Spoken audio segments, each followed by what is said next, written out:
Ela acorda confusa, sentindo o peito pesado e um corpo masculino sobre ela. A respiração dele é lenta, um sopro raso e regular que vibra contra sua pele. O calor do corpo atravessa o tecido, quente, pesado, urgente.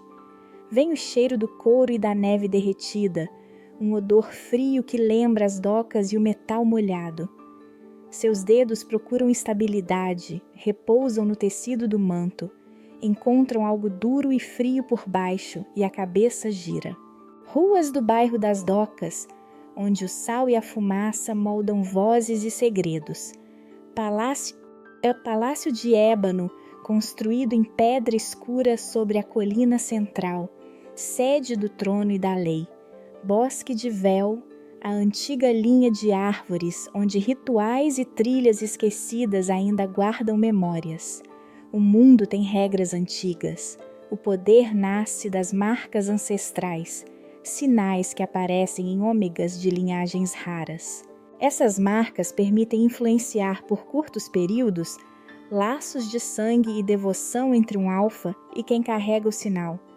O efeito exige contato físico direto, dura pouco, o suficiente para dobrar uma voz, segurar um gesto, impor uma ordem breve.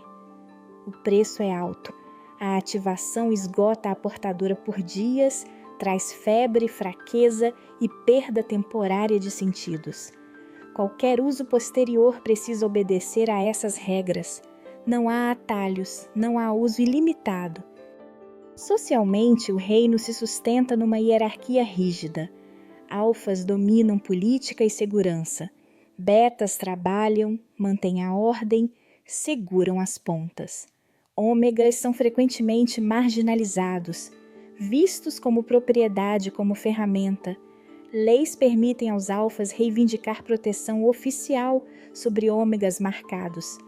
A opressão, há casas que tramam e um conselho que vigia sucessões, sempre desconfiado, sempre pronto a intervir. Ele é Damian, rei alfa. A cicatriz em forma de lua crescente risca o maxilar esquerdo, traço único, lembrança visível. Seus olhos são cor de âmbar, luz cortante. O cabelo, negro como petróleo, cai sempre com disciplina. Por dentro carrega um medo profundo, o terror de perder o controle. Nasceu depois de uma rebelião na juventude, quando perdeu o irmão mais velho e falhou em impedir a carnificina. Aquela falha engendrou uma necessidade obsessiva de ordem.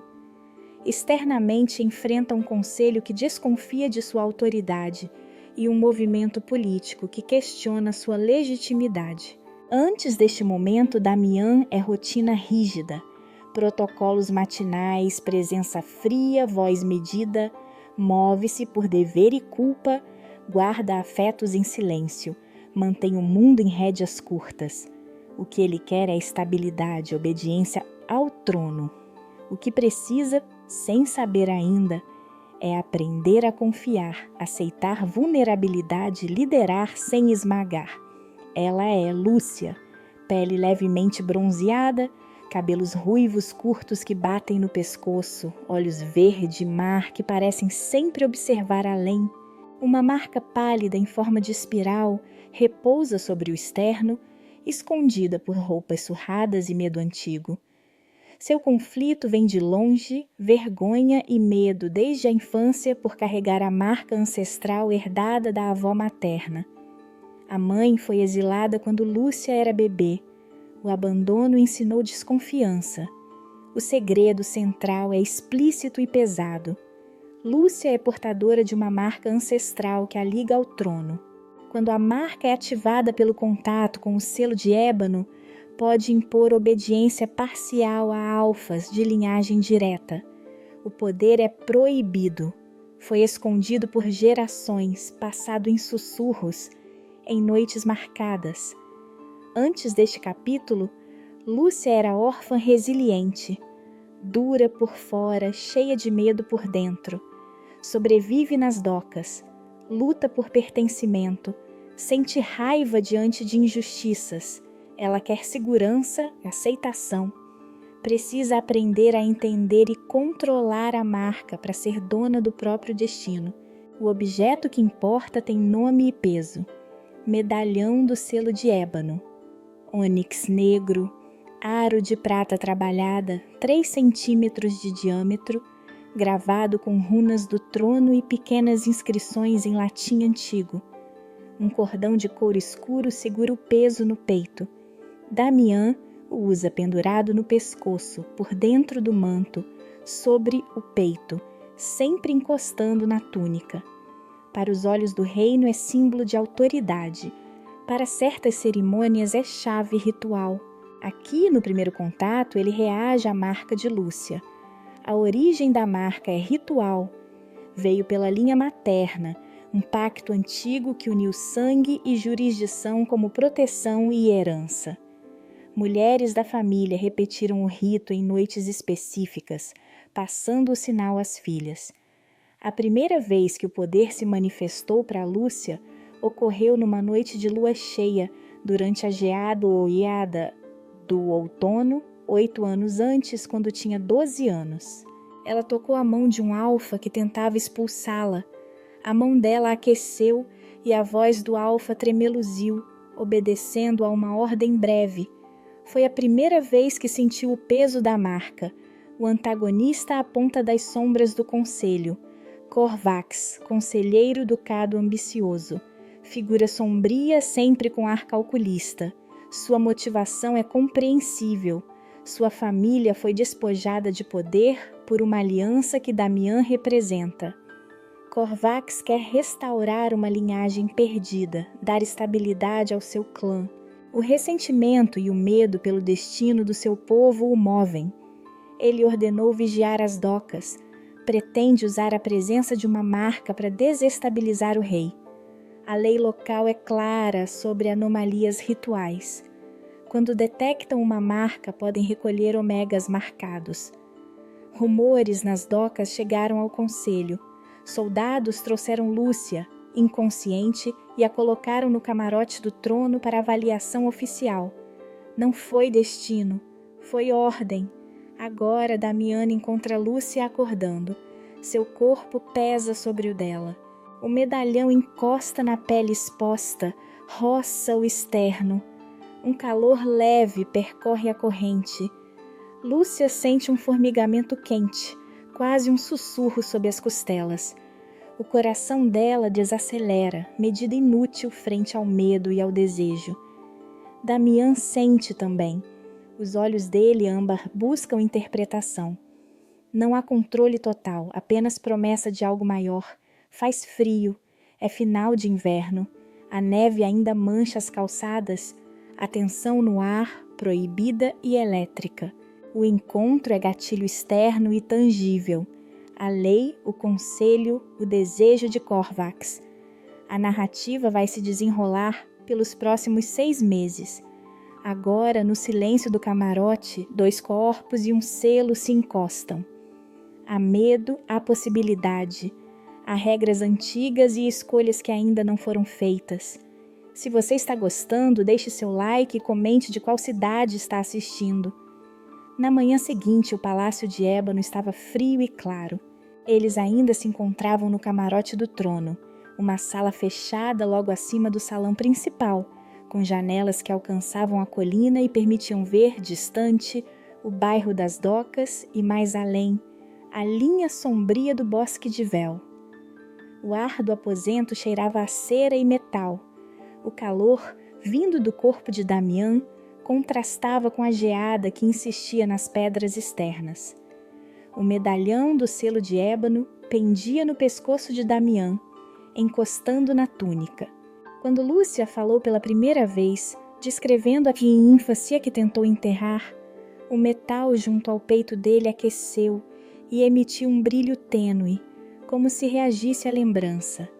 Era um brilho pálido, que corou as runas na superfície do ônix por um instante, antes de recuar ao tom sombrio que lhe era costumeiro.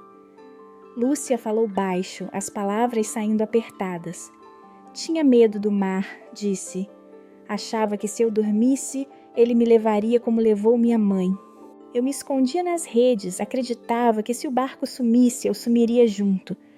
A voz tremia. O medo parecia maior do que a vergonha. Havia verdade crua ali. Damião ouviu. Seus olhos âmbar não piscavam.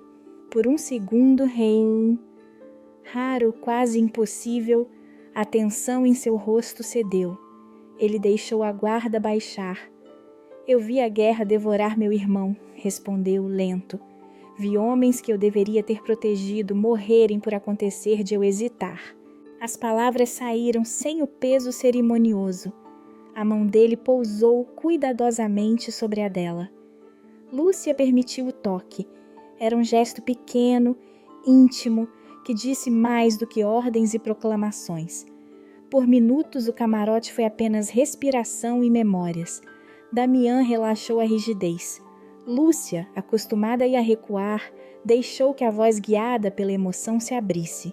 Foi um avanço, uma confiança que não podia durar sem consequências. O conselho já murmurava. Servos que passavam no corredor viravam o rosto. Na antessala, cortesãos cochichavam sobre o que haviam ouvido na madrugada. Damião sentiu o peso da política a apertar os ombros. O trono exigia provas, e provas eram moeda corrente no conselho. Ele tomou decisões concretas. Ordenou que Lúcia ficasse sob vigilância controlada. Um curador seria designado, e ela seria conduzida às câmaras internas do palácio para avaliações formais. A proteção se tornou vigilância. Não leva essa para a praça, disse ele, mas não posso negar o trono. Lúcia enrijeceu. Proximidade virou clausura. O curador se chamava Elias. Apareceu com frascos no cinto, um cheiro de ervas secas em volta e olhos pequenos que sorriam raramente. Cabelos grisalhos, mãos calejadas, túnica manchada por manchas de tinturas e cataplasmas. Elias falava pouco. Sua motivação era clara: salvar quem pudesse salvar e com isso provar seu valor para garantir recursos à sua casa. Curar a febre das marcas significaria contratos, moedas e estabilidade para sua família de curandeiros.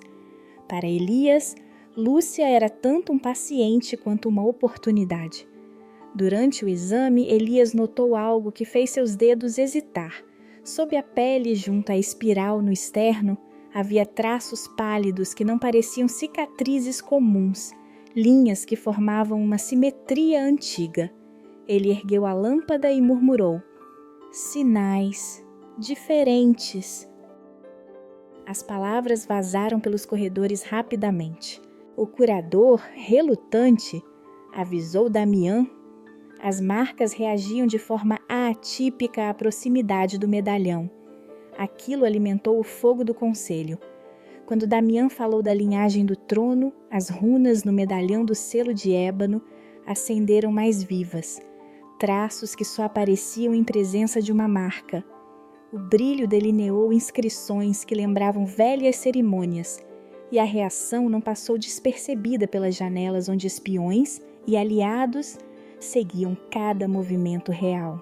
A medida protetora trouxe um problema imediato. Lúcia tentou fugir. Aproveitou a hora em que um criado abriu a porta para levar chá. Avançou para o corredor, a respiração presa, o medo antigo sussurrando que a liberdade era possível. Não chegou longe. Guardas que Damião não esperava, plantados por ordem preventiva, a detiveram com mãos firmes. O gesto foi brando, mas inequívoco. A humilhação reacendeu ódio e depressão. A tentativa fracassada provou duas coisas. Proteção não era liberdade, e quanto mais ele a protegia, mais um muro se erguia ao redor dela. Logo chegou uma mensagem urgente, selada pelo conselho. O lacre oficial trazia o brasão que exigia respeito. O selo do conselho tinha pedido investigação formal sobre a anomalia ritual encontrada no palácio.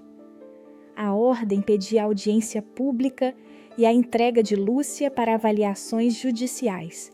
Damião leu a carta com os dedos que tremiam levemente, o medalhão aquecendo contra a túnica. A ordem era clara e a audiência inevitável. Um processo começava. O palácio pereceu por um instante entre o dever de um rei e a lealdade a alguém que por destino estava ligado ao seu peito. Nos corredores falaram das guildas que mantinham as ruas por ordem própria, da guarda real, dividida entre leais ao rei e pragmáticos que temiam as repercussões políticas. Nas docas, mercadores vendiam ungüentos e remédios antigos. Histórias sobre curas e maldições circulavam como moeda. Omegas ali viviam sob patrulha constante. Um rumor, uma suspeita podia significar remoção sem processo. O mundo mostrava suas engrenagens e no centro, a marca de Lúcia fazia estalar peças. Elias permaneceu relutante, mas fixo. Ele queria curar, mas as descobertas o empurravam para o lado do conselho.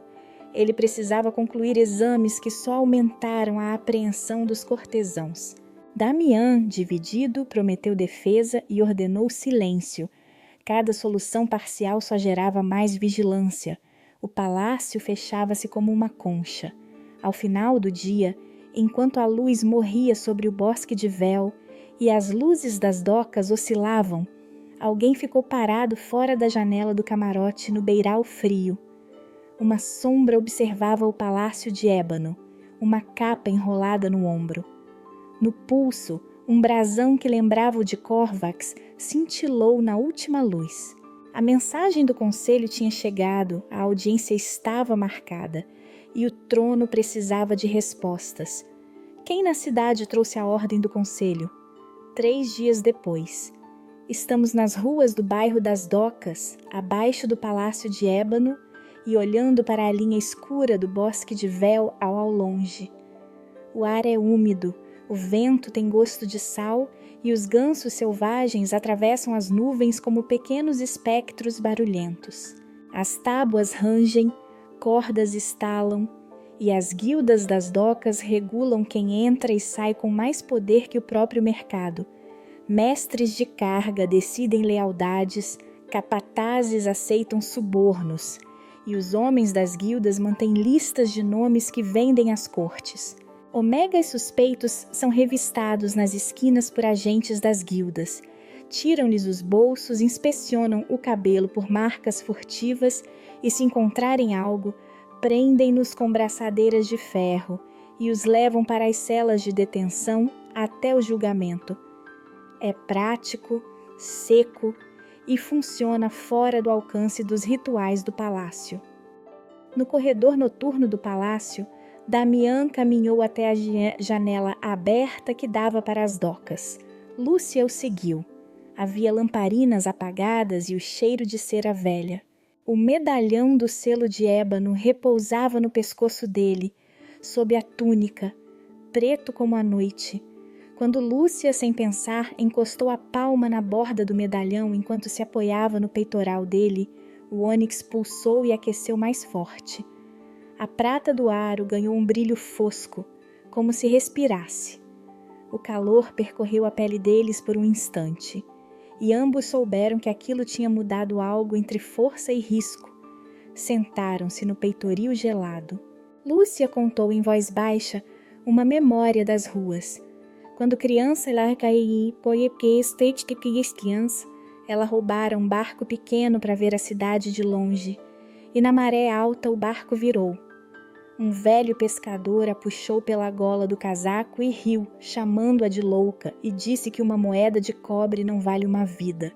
A lembrança era tão ridícula e tão viva que Damián riu, um som que escapou dos dentes, e depois passou a mão pelo rosto até os olhos se incendiarem. Chorar silenciosamente não era costume seu, mas ali, por um segundo, as memórias da guerra e da perda, e a imagem do velho rio serviram como uma ponte entre 2 medos. Ele riu, depois chorou em silêncio.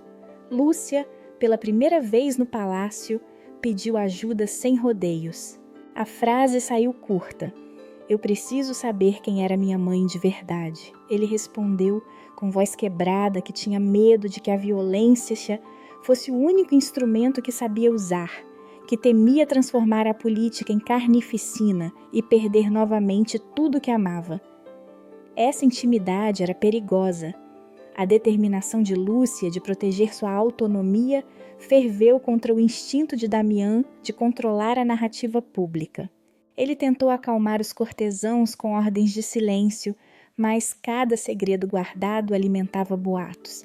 Frustrada, Lúcia decidiu agir. Disfarçada com um capuz surrado e botas de couro, desceu às docas para confirmar histórias sobre sua família. Queria ver se havia sobreviventes, se alguém lembrava da mulher exilada. Damián, temendo exposição e armadilhas, enviou soldados discretos para segui-la. Eles quase a interceptaram numa viela atolada de algas. Lúcia conseguiu escapar por centímetros, deixando para trás um pano com o brasão de um criado real, evidência comprometida que deixou rastros para olhos inimigos. A fuga abriu outra ferida. Alguém com conhecimento das rotações das guildas plantou informações falsas nas docas. Boatos de que Lúcia procurava por grimórios proibidos e por aliados nos muros do Bosque de Véu. A mentira correu mais rápida que o vinho barato das tabernas, e as listas das guildas agora traziam seu nome com uma marca de desprezo. Foi numa dessas ruas que Leandro apareceu. Rapaz de 20 anos, cabelo curto, uma cicatriz clara na sobrancelha que traçava seu rosto como uma linha de mapa. Ele puxou Lúcia por um braço quando 2 ladrões tentaram despojá-la de um saco de pergaminhos. Leandro empurrou, golpeou, arriscou. Sua devoção vinha de dívida. Quando criança, ele recebera um pedaço de pão e um remendo de calor graças a Lúcia, e não esquecera. Depois do empurra-empurra, Leandro entregou um fragmento de rumor. Falou de um grimório antigo que mencionava a marca como um selo ligado a rituais do bosque e prometeu levar Lúcia até quem soubesse mais. A informação parecia legítima e perigosa.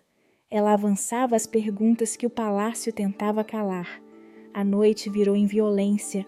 Uma emboscada leve virou caos quando um mensageiro do palácio, carregando ordens que poderiam mudar quem se alinhava ao trono, foi atacado na ponte das mercadorias. Ferido gravemente, o homem caiu entre sacos de sal e madeiras molhadas. Os atacantes, marcados por lealdades de Corvax, sumiram nas brumas.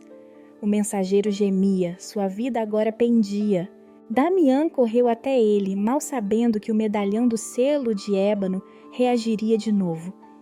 Ao encostar o ônix na carne aberta, por segundos o calor irradiou e a dor do mensageiro cessou como se um véu o tivesse protegido.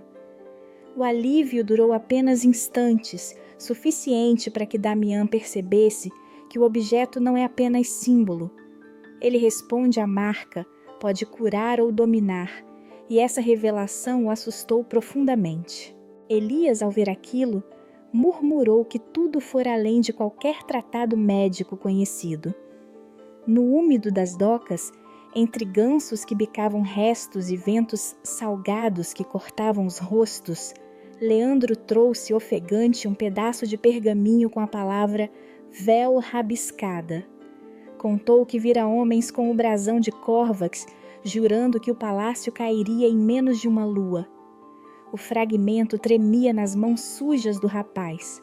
Lúcia segurou-o, os olhos verdes cortados por medo e esperança. Damián olhou para um palácio acima, parou na escuridão do Bosque de Véu e pensou nos nomes do conselho. Quem no conselho assinou essa traição? Uma semana depois, no Bosque de Véu, a curta distância do Palácio de Ébano e ao norte das ruas das docas, as árvores inclinaram-se como velhos juízes sobre os caminhos encharcados. O ar cheirava a madeira molhada, a musgo e a resina. Pequenas aves raiavam entre os galhos e um cervo observou-os por um instante antes de desaparecer na neblina. O medalhão do selo de ébano permaneceu no pescoço de Damián, enterrado sob a túnica, e quando Lúcia caminhou mais perto dele, As runas projetaram uma sombra tênue sobre a madeira das árvores, uma espiral escura que parecia desenhar-se no tronco como se o objeto respirasse com o bosque. Damián levara-a ali por proteção e por um motivo que não era apenas político. Precisava que Lúcia visse onde, sozinho, havia desfeito o peso que trazia. Entre raízes inchadas e pedras cobertas de líquen, mostrou-lhe um pequeno bolsão no pé de um carvalho, um nicho de terra onde havia lavado o rosto e chorado pela primeira vez desde a guerra. O lugar cheirava-lhe a folhas podres e ervas. Havia marcas antigas de mãos que ali buscavam consolo. Damián sentou-se, encostou as costas no tronco e Lúcia ficou ao seu lado. Não houve palavras no início, apenas o som do vento e o estalar distante de ramos. Então ele estendeu a mão, sem cerimônia, e segurou a dela de forma lenta, firme. O toque não foi beijo, não levou promessas. Foi um reconhecimento, dois corpos que aceitavam por um minuto dividir a fragilidade. Lúcia sentiu-se menos sozinha. Damián aprendeu que proteger podia significar dividir os fardos, não apenas erguer muros. Essa intimidade alimentou decisões práticas. Em retorno ao palácio, Damián ordenou ensaios controlados. Elias preparou frascos e cataplasmas para estabilizar os efeitos imediatos, enquanto um estudioso de runas, Soren Vaught, vindo da Universidade de Mármore, foi convidado a decifrar inscrições e a desenhar protocolos seguros. Soren era magro, com dedos manchados de tinta e olhos que mediam a alma de quem falava. Ele passou dias medindo pulsações, anotando reações do ônix e das linhas que cruzavam o externo de Lúcia. Sob supervisão, montaram exercícios de respiração e exercícios rituais mínimos. Lúcia aprendeu a fixar a marca com a mente, a controlar o calor que subia como febre. Damián ficou por perto, observando-a com o rosto fechado, nervoso a cada contração que ela forçava para conter o ardor. Havia orgulho em vê-la tentar, havia medo do preço. Os testes trouxeram um golpe de realidade. Soren e Elias concordaram, em voz baixa, que a ativação repetida da marca impunha custo real ao corpo. Desvios progressivos no ritmo cardíaco, lapsos sensoriais por curtos períodos que poderiam tornar-se permanentes, e um desgaste que, com usos contínuos, parecia corroer os nervos mais sutis. A escolha que se impôs era brutal: treinar Lúcia para que dominasse um poder que podia salvá-la ou destruir o que sobrava dela. A vergonha que sempre a corroía transformou-se em determinação. Ela decidiu que aprenderia a controlar a dor do custo ao invés de se permitir ser propriedade das circunstâncias. No bosque apareceu Mira, veio calçando botas enlameadas, capa presa no ombro e uma tatuagem de folhagem enrolando o braço direito como se a árvore tivesse mordido sua pele. Os olhos dela eram duros, acostumados a julgar ameaças. Mira era guardiã do bosque, uma entre os que mantinham os rituais das árvores vivos. Amarravam fitas nas raízes, colocavam pequenas oferendas nos buracos do tronco e sussurravam nomes dos mortos às cascas. Ela exigiu garantias, protegeria o segredo do lugar apenas se soubesse como o poder seria usado. As clãs do bosque mantinham neutralidade por tradição, disse Mira, mas recentes roubos e contrabandos mostravam alianças secretas com Corvax. A neutralidade vacilava e os bosques poderiam tomar partido se suas leis fossem quebradas. Guiados por Mira, encontraram entre raízes um altar antigo, semi-enterrado, com inscrições que tremiam com a umidade. Era um disco de pedra com entalhes que mesclavam a espiral da marca e o brasão do trono, uma prova material do pacto ancestral. Ao limpar o musgo, Soren reconheceu runas que ligavam claramente a marca ao juramento de proteção dos governantes. A mulher que carregasse o sinal não só atava sangue ao trono, mas concedia ao selo um caminho através das raízes do bosque. Quando Damián aproximou o medalhão do altar, a prata do aro refletiu uma sombra em forma de espiral sobre a pedra. A projeção encaixou-se nas inscrições como uma chave em ferrolho. Lúcia sentiu a marca vibrar, como uma corrente antiga despertando. Uma luz cálida correu sob sua pele e ela caiu de joelhos, dominada por uma ponte que puxava sua história para o centro do trono. O achado abriu uma porta perigosa. Ali havia evidência de uma ligação física entre as mulheres da linhagem, o bosque e a autoridade real, algo que justificava para Corvax e seus aliados a caça ao medalhão. O artefato do altar ofereceu também um caminho para uma decisão crítica. Se a relação fosse mostrada ao povo, poderia legitimar a proteção e garantir a liberdade de Lúcia. Se mantida secreta, poderia conservar vidas, mas manteria ela escravizada ao silêncio. Mira exigiu juramento. Se o poder fosse usado, seria para restaurar, não para dominar. Lúcia ergueu o rosto com as mãos sujas da pedra e pela primeira vez disse em voz alta que escolheria aprender a controlar a marca e decidir seu uso. Quando retornaram ao palácio, o ar estava pesado como se a noite antevesse o caos. As portas lançadas rangiam, corredores cheiravam a pólvora e ao entrarem na ala dos aposentos reais notaram o chão revogado, gavetas arrancadas e papéis espalhados. A proteção que Damián acreditara ter montado havia sido violada. Alguém procurara algo específico. Gavetas abertas demais, escrivaninhas reviradas. O medalhão ainda repousava no peito de Damián, frio contra a túnica, mas as marcas da busca eram claras. Um criado tremia no corredor. No silêncio tenso que se seguiu, a pergunta surgiu, cortante. O que Corvax buscava tão desesperadamente? 2 semanas se passaram. O palácio de ébano estava outra vez no centro do furor. Erguia-se sobre as ruas do bairro das Docas, com suas janelas voltadas para o sal e as cordas que chiavam nos mastros, e ao longe a linha escura do bosque de véu recortava o horizonte como testemunha muda. O medalhão do selo de ébano pendia no pescoço de Damián como sempre, mas havia um risco novo e quase imperceptível na prata do aro, uma linha fina, como se alguém tivesse raspado ali uma dúvida. O risco alimentou especulações.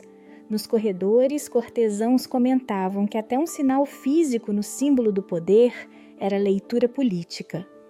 Para aliados era ameaça, para opositores prova de vulnerabilidade, para espiões detalhe acionável. Nos bastidores da sessão pública do conselho, antes dos gritos e das lâmpadas, houve um momento que ninguém nos salões conseguia arrancar com intrigas.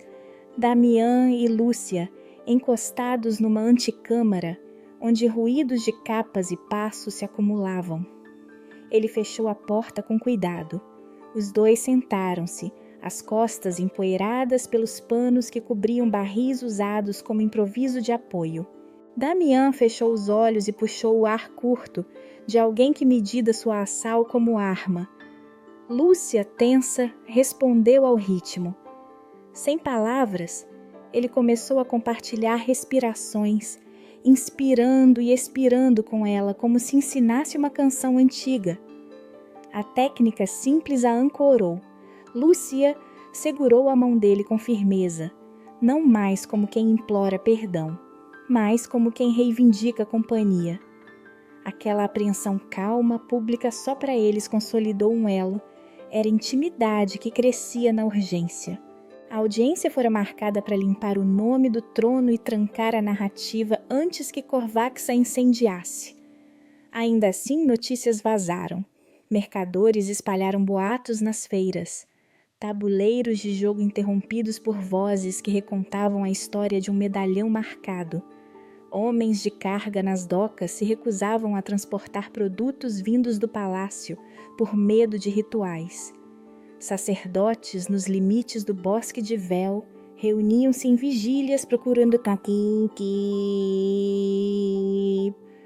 os sinais nas raízes e nas folhas. Nas tavernas as palavras eram martelo. Se uma marca aparecia, as leis permitiam o sequestro de omegas descritos como ameaça ritual. E as listas das guildas começaram a se atualizar com nomes que tremiam na tinta.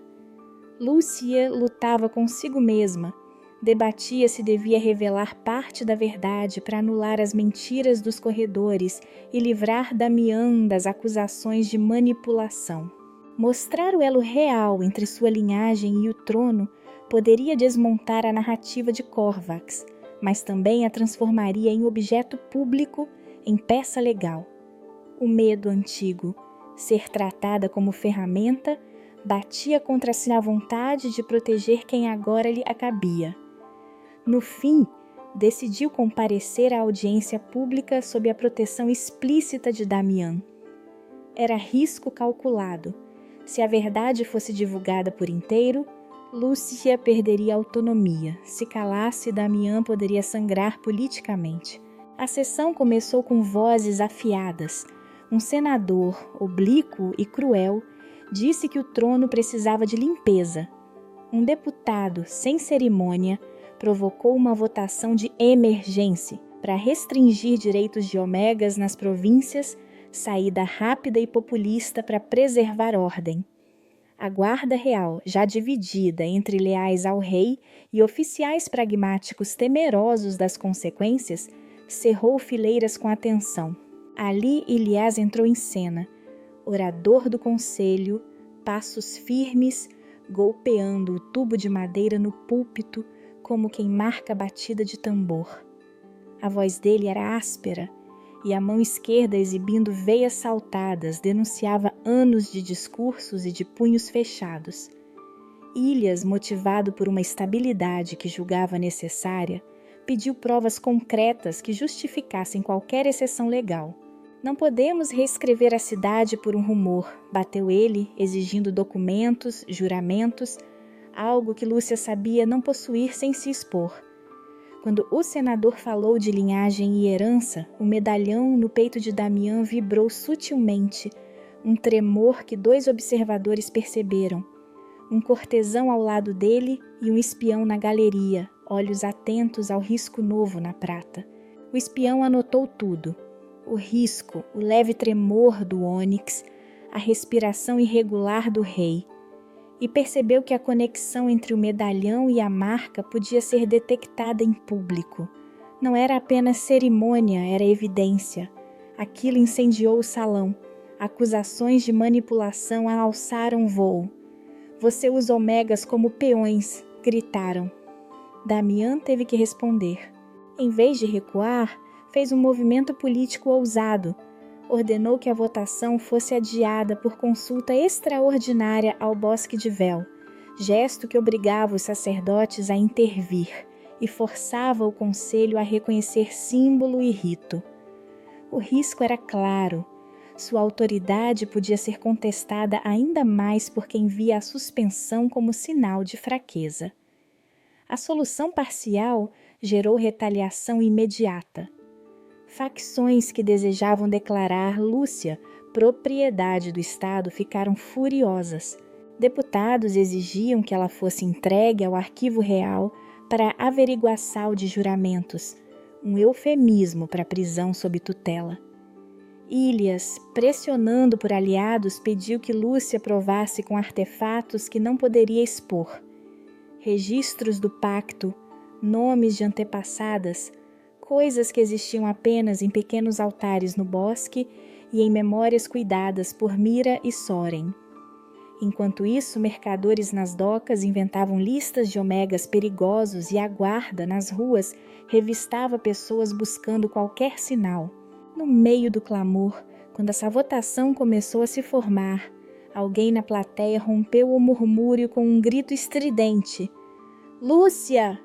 Um homem apontou para um pergaminho segurado alto entre as mãos trêmulas.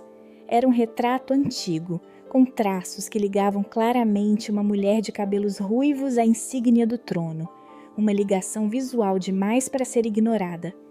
O salão pausou como quem prende o vento. Olhares cruzaram os corredores. O risco na prata do medalhão pareceu brilhar mais escuro por um segundo. Quem trouxe esse retrato ao plenário?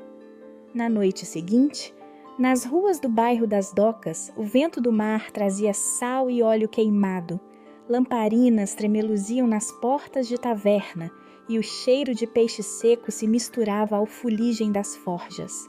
As tábuas rangiam sob botas úmidas, algas grudavam nos arcos dos cais, e informantes trocavam favores com a mesma naturalidade com que vendiam notícias.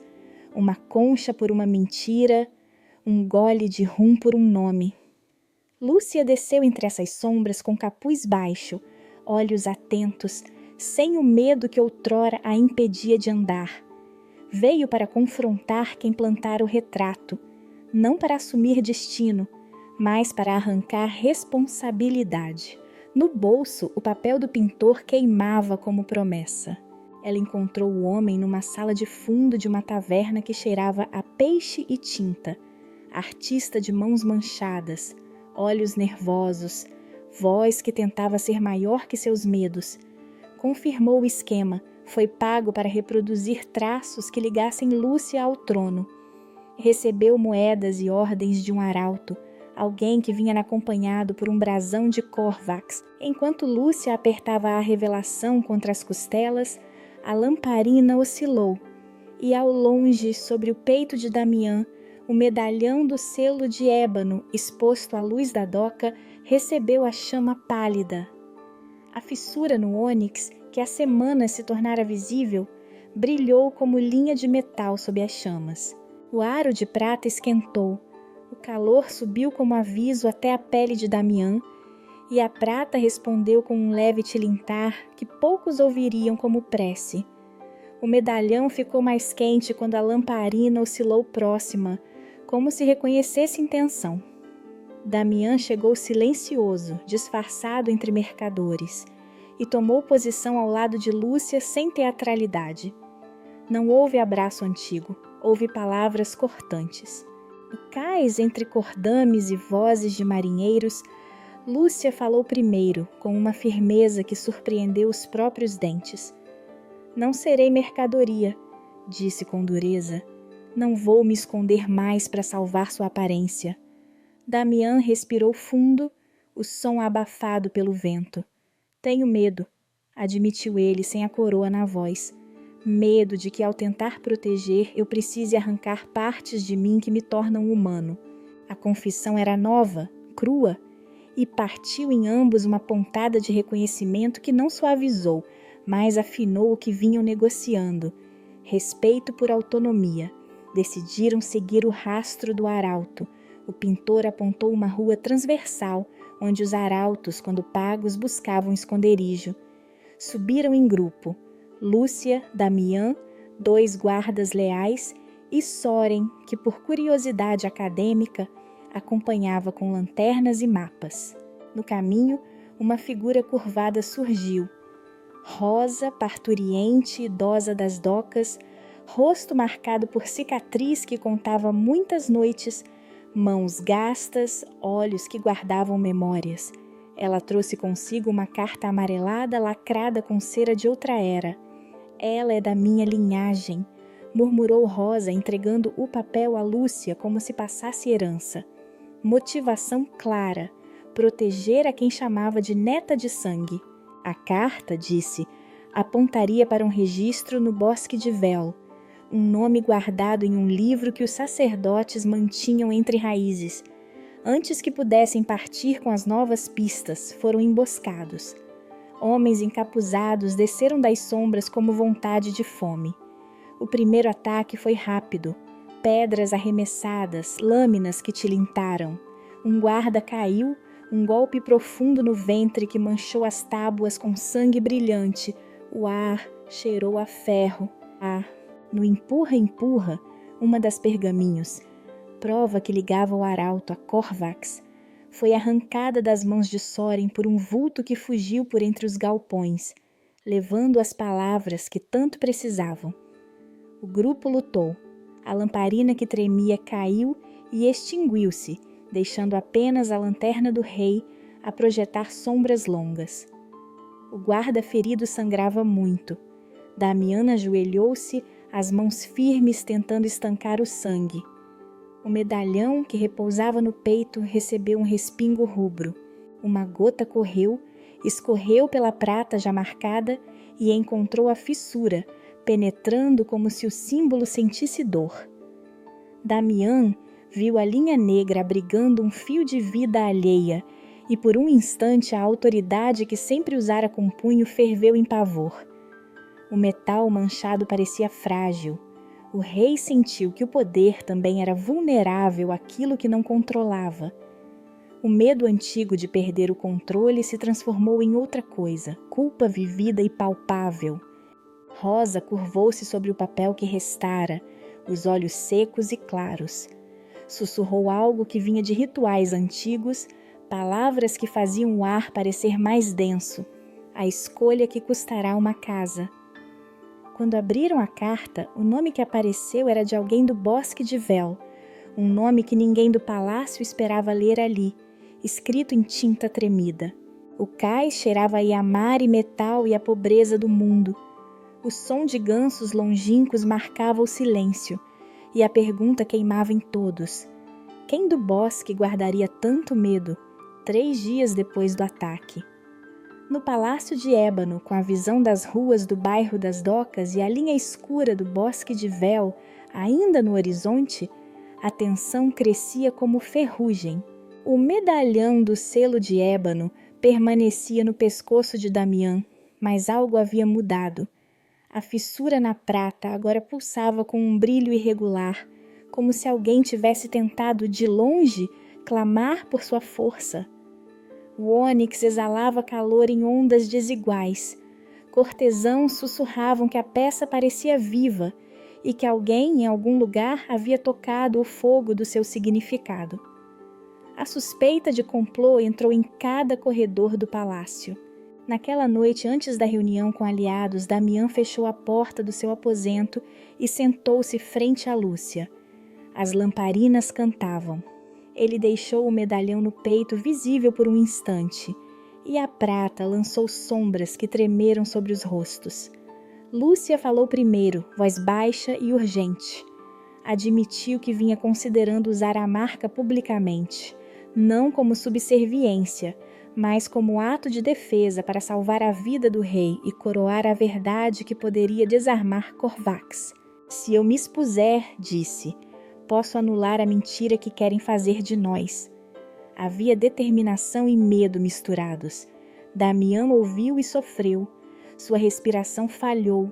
Revelou então uma dor que não fora dita a ninguém. O pavor de que, ao permitir que sua autoridade fosse reduzida, perderia o último instrumento que acreditava controlar a anarquia que se acercava do trono. Pediu ajuda.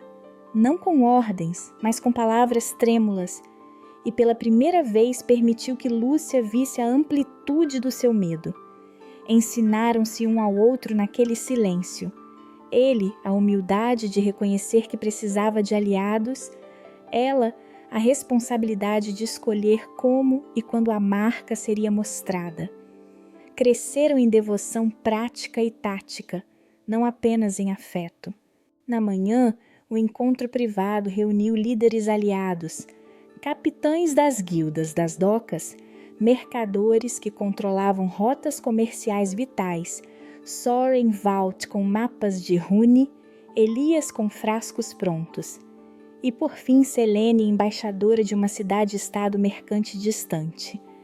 Selene tinha rosto liso, olhar perspicaz e trazia interesses claros, rotas de comércio que cortavam as docas e promessas de navio se o porto permanecesse estável e fiel. Ela ofereceu uma aliança útil, proteção imediata contra ataques coordenados em troca de concessões comerciais e acesso a protocolos do portão real. A proposta obrigou Damian a escolher entre ética e segurança, e por segundos a sala cheirou a pólvora. O medalhão, exposto sobre a mesa enquanto Soren narrava as implicações simbólicas, brilhou irregularmente. Selene estendeu a mão, tocou a prata e recuou. Sinto peso e obrigação, disse ela com voz diplomática, a testa ligeiramente franzida. Este não é um talismã para ser usado como trunfo fácil. A reação de Selene serviu de prova viva. O objeto era mais do que ornamento. Era autoridade com risco. A presença dela complicou a equação política. Sua ajuda era valiosa, mas o custo exigido poderia hipotecar a independência do trono perante interesses comerciais. Quando a conversa se inclinou para a estratégia, Damián propôs uma saída arriscada. Aceitar temporárias restrições ao poder real, assinar um decreto que limitasse poderes executivos em certas decisões militares e dar um conselho provisório de segurança poderes para vigiar o uso da marca, tudo para assegurar que Lúcia ficasse protegida enquanto se consolidavam provas e aliados. Era uma promessa que o deixava vulnerável, mas que poderia deter as facções acirradas. Ele aceitou. A sala percebeu o constrangimento da autoridade. O rei que renunciava a parte do seu cetro para salvar alguém que o ligava por sangue e juramento. A medida trouxe ganhos imediatos, capitães prometeram escoltas, navios faturaram compromissos e Selene garantiu os primeiros navios com bandeiras estrangeiras prontos a cruzar as docas para impedir bloqueios. Mas, enquanto acordos eram assinados em cadernos cheios de tinta, o traidor se fez presente. Um dos presentes, um comerciante de rastro duvidoso que fingira lealdade por moedas, deixou a sala sob pretexto de buscar documentos e, no corredor, acionou o mensageiro para Corvax. Em minutos, um sussurro foi levado pelas ruas. A reunião foi um mapa aberto para quem soubesse ouvir. A traição rendeu resultado imediato. Ao emergirem, perceberam que vários aliados tinham sido rebaixados na confiança pública. Escrutínio no mercado, ordens de apreensão contra navios vinculados aos capitães que apoiavam Damián, rumores sobre corrupção espalhados pelas tavernas. As rotas comerciais nervosas foram recalibradas. Navios que deveriam aportar deixaram tarpões no mar, aguardando sinal seguro. O Bosque de Véu, por sua vez, viu movimentações de sacerdotes em vigília, avisados por corredores obscuros de que a paz podia quebrar-se. Selene, apesar do recuo, manteve uma oferta. Enviaria observadores e recursos se Damián formalizasse o pacto de restrição, uma garantia que protegida Lúcia por hora. A medida custou-lhe apoio entre facções militares, e alguns oficiais que viam o rei cedendo expressaram desdém. Elias fechou os olhos, angustiado por ter o dever médico subjugado pela necessidade política. Soren escreveu notas rápidas sobre as consequências rituais. Lúcia, por sua vez, aceitou o preço como parte do dever que agora palmava em suas mãos. Ser agente, não instrumento. Enquanto saíam, lanternas batiam contra pedras frias. Mensageiros chegaram, esbaforidos, com bandejas de papel seladas pelo brasão de Corvax. As palavras eram simples e afiadas. Ameaça de ataque coordenado ao palácio antes do amanhecer. O brilho irregular do medalhão pareceu intensificar-se, como se a pedra sentisse a proximidade do conflito. Eles se entreolharam, exaustos e fixos. Quantas casas vão marchar contra Ébano amanhã? 2 semanas depois, estavam no Bosque de Véu, a poucos quilômetros ao norte do Palácio de Ébano, e com as ruas das docas ainda visíveis como uma mancha de luz e fumaça na distância. A clareira onde treinavam cheirava a musgo úmido e resina. O chão cedeu sob as botas com um som de folhas velhas. O medalhão do selo de ébano permanecia no peito de Damián, encoberto pela túnica, mas a fina trinca na prata agora fazia algo novo. Ao ser sacudido, emitia um som quase imperceptível, um tilintar seco como pedra batendo em pedra, que todos no bosque reconheciam como presságio. Quando o aço e o ônix vibravam, os pássaros silenciavam por um instante. Os dias ali foram ocupados por exercícios precisos. Damião tomava liderança nas sessões de respiração e contato. Sentavam-se frente a frente sobre uma manta rústica, as mãos tocando apenas as extremidades dos dedos. Ele falava devagar, contando os tempos. Inspira, segura, expira. Mostrava-lhe a Lúcia como alinhar o peito para que o calor da marca não subisse sem comando. Ensinava a fazer o contato físico mínimo que permitia presença sem ativação. No começo, havia frustração. Lúcia sentia a marca arder como um ferrolho esperando saltar, e cada tropeço fazia seu rosto empalidecer. Riam de nervoso quando um exercício lhes trazia tremores inesperados. Choravam em conjunto quando essa intensidade deixava sequelas e Lúcia ficava semanas exausta. Aos poucos o progresso se tornou palpável. 1 hora sem febre, um gesto firme sem tremor, um olhar que pedira permissão e recebeu resposta. Damião aprendeu a esperar, a respirar junto, a não resolver com ordens. Lúcia ganhou confiança como quem desvenda uma chave, com mãos trêmulas mas firmes. As lições também escancaravam medos. Lúcia confessou, numa noite em que a neblina subia das raízes, que temia que o uso repetido transformasse sua mente, que a marca a tornasse menos ela, mais instrumento. Damião ouviu e sentiu a culpa apertar. Ele, por sua vez, revelou o medo de sacrificar honra por segurança, de assinar pactos que leiloassem parte do trono para manter quem amava viva. As palavras trocadas ali eram práticas e dolorosas. Cada promessa trazia uma conta pendente. Para ajudar, recrutaram Thomas. Chegou pela trilha como um sopro de papel.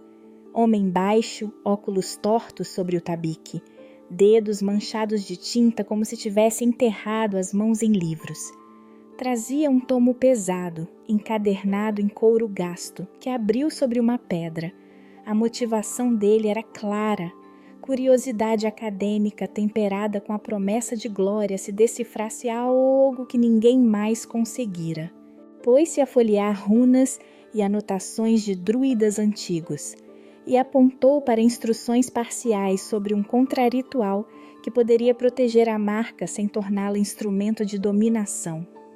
Havia esperança nos olhos do estudioso, mas também exigências incômodas, pagamento substancial e tempo para estudos que eles não possuíam. Thomas complicou o plano com sua condição humana. Precisava de recurso e de confiança que o caos e limite não permitia. O contraritual descoberto foi tanto promessa quanto sacrifício.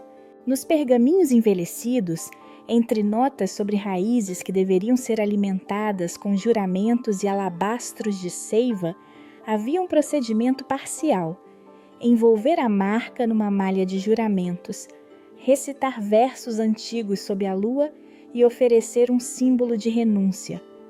O custo concreto veio claro na caligrafia tremida. A proteção que evitaria a subjugação completa exigia um preço visível. Perda temporária da voz por 1 mês ou perda do paladar por tempo indeterminado. Era escolha que não poderia ser simbólica. Implicaria em limitações reais para a vida de Lúcia e em isolamento em um mundo onde voz e gosto eram maneiras de negociar sobrevivência. O bosque guardava suas crenças com cicatrizes. Mira explicou, caminhando entre as árvores que inclinavam como testemunhas, que os antigos druidas anotavam pactos para manter o equilíbrio entre autoridade e autonomia. Se um rito fosse interrompido, as raízes podiam enfraquecer. Árvores adoeciam, o véu entre o povo e a terra se rasgava, e a proteção dos altares se dissipava, deixando mulheres marcadas vulneráveis a doenças, perda sensorial e até morte lenta de tradições. Havia consequências práticas: perda de colheitas nas clareiras sagradas, enraizamento de pragas e um ressentimento dos espíritos que ampliaria conflitos humanos em catástrofes. O bosque não era neutro, seu silêncio era sentença. Enquanto Thomas decifrava instruções e Soren traduzia símbolos, uma nova urgência subiu pelo ar. A trinca do medalhão tilintou com mais clareza. No exato momento em que Damian fez o gesto de escutar, um mensageiro passou pela trilha, cavalos batendo, poeira de noite. Ele chegou ofegante, olhos arregalados, trazendo a notícia que nenhum deles desejava ouvir. Corvax havia iniciado um rito paralelo no interior do Palácio de Ébano, no Santuário do Conselho, buscando desestabilizar o selo e forçar a subjugação da marca ao seu favor. O tempo se comprimiu como acorde final. Havia escolhas a tomar, vozes a perder e sabores a trocar por segurança. As folhas tremiam ao redor, os ramos faziam sombra como dedos. O tilintar da trinca no medalhão ecoou de novo, agora como sinal concreto. O bosque inteiro parecia ouvir. Eles se levantaram, mãos torpes, olhos fixos uns nos outros. Thomas fechou o tomo com dedos trêmulos, pronto para exigir pagamento. Mira posicionou oferendas nos alvéolos das raízes. Damian puxou a capa, ajustou o medalhão sobre o peito e pela primeira vez em muito tempo não correu apenas por poder. Eles partiram em silêncio, correndo contra a própria noite. A noite do ataque ao santuário do conselho foi curta e feroz. Corvax entrou acompanhado por facções compradas, rostos endurecidos por anos de perda e de medo. Trajava o brasão antigo da família e trazia consigo um conjunto de relíquias roubadas, ossos de juramento, fitas que pertenciam aos antigos druidas e um fragmento queimado que ele dizia provar direito. Sua voz cortou o salão, explicações sobre honra roubada, sobre filhos que morreram por decisões alheias. Era motivo, não desculpa. Queria devolver a segurança ao clã à força. Lúcia, Damian e os que ainda eram leais chegaram ao santuário antes que o rito estivesse completo. Corvax tentou forçar o selo. Ele acreditava que, ao castrar a decisão com violência, poderia redirecionar a marca para sua linhagem, um erro fatal nas regras ancestrais. O poder exige contato e consentimento. A imposição vira veneno. No confronto, as regras antigas agiram como lei. Corvax forçou o artefato contra o medalhão. A pedra reagiu. Em vez de obedecer, rejeitou a coerção e provocou um refluxo. Energia crua que voltou para quem a convocara com ódio. Corvax gritou, tentou puxar. A alma do ritual queimou. Não foi uma morte apoteótica. Foi o justo efeito de quem tenta quebrar rituais sagrados com mentira. Seus aliados caíram presos ou fugiram. O conselho encerrou o caso como crime grave. Corvax morreu ali, sufocado pela própria ambição. Sua família foi despojada das honras, e o clã que apoiara-lhe a sua corrida ao poder perdeu influência. Era justiça conforme as regras que ele tentou ignorar. A vitória teve preço. O medalhão, atingido pelo golpe, rachou em 2 partes. As fissuras arrefeceram, porém não voltaram ao estado anterior. Thomas, entre runas e suor, revelou uma solução rara. A peça podia ser repartida em 2 metades que se encaixavam. Assim ela deixaria de ser instrumento de um único poder. A contrapartida exigida pelo contraritual era clara e amarga. Lúcia precisaria renunciar à voz por 30 dias para que a marca fosse atada a um pacto de consentimento coletivo. Ela aceitou. No centro da cerimônia, Damian fez o gesto que prova sua transformação.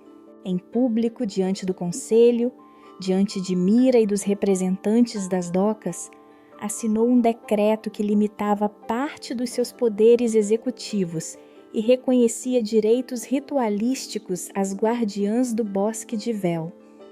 Entregou simbolicamente metade da soberania, um novo conselho misto, representantes do trono, das guildas das docas e do bosque, teria voz sobre o uso das marcas. Foi um ato que teria sido impensável no primeiro capítulo. Para Damião, foi sacrifício e verdade. Fez-se presente, ferido no braço por uma lâmina de Corvax durante o confronto. Carregaria a cicatriz como lembrete de que liderança não é posse. Lúcia ajoelhou-se para o ritual de amarração. Mira colocou folhas e seiva. Elias aplicou ungüentos. Soren e Thomas recitaram as notas. Soren com a voz cansada e precisa.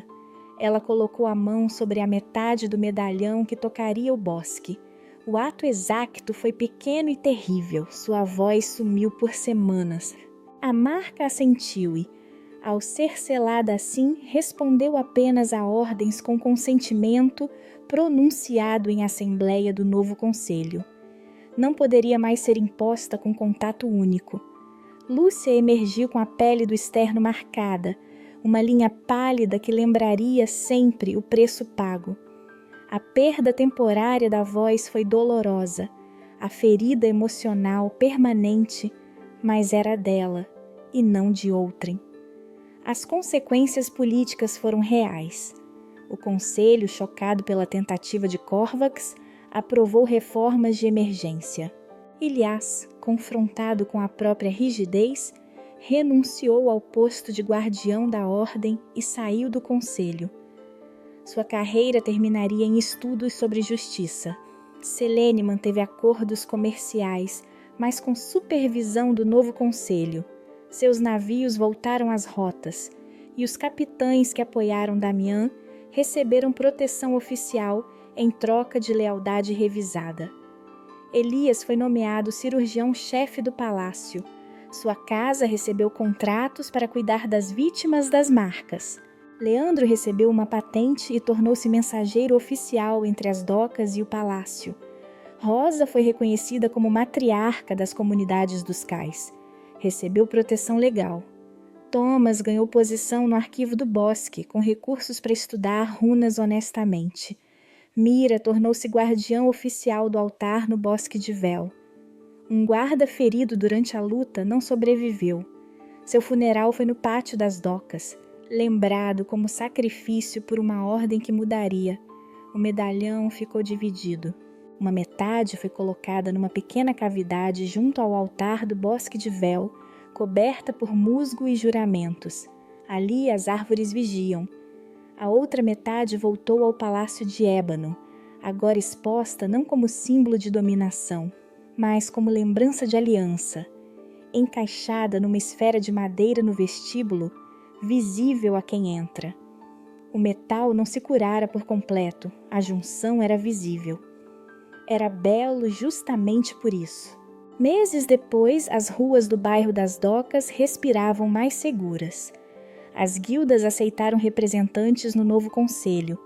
Havia patrulhas conjuntas, acordos de comércio revisados e as listas de prisões arbitrárias minguaram. O Palácio de Ébano permaneceu sede do trono, mas sua autoridade vinha agora de acordos e presença coletiva. O Bosque de Vel recebeu reconhecimento formal. Os rituais foram protegidos e regulamentados. A terra que antes observava em silêncio agora fazia parte das decisões. No final, Damião e Lúcia caminharam juntos pelo corredor principal do palácio. Abriam-se os portões do salão, limpos pela luta, com tapeçarias remendadas. Eles colocaram a metade do medalhão no pedestal do vestíbulo. Suas mãos se tocaram, firmezas trocadas, sem subserviência. Ele com a cicatriz no braço. Ela com a linha pálida no peito e a voz que voltara mais cautelosa, mais reta. Eles se olharam. Ele sorriu, cansado. Ela respondeu lenta. Decidimos juntos, disse ele. E escolhemos viver por nossas próprias vozes, respondeu ela. A sensação era de esperança com realismo. 3 meses depois, o palácio mantinha rotas de comércio estáveis. As docas tinham guardas mistos e o bosque fazia oferendas abertas ao novo conselho. O amor entre eles crescia em parcerias e pactos, não em possessão. O medalhão continuava dividido, e era assim que deveriam seguir, uma autoridade sendo finalmente partilhada.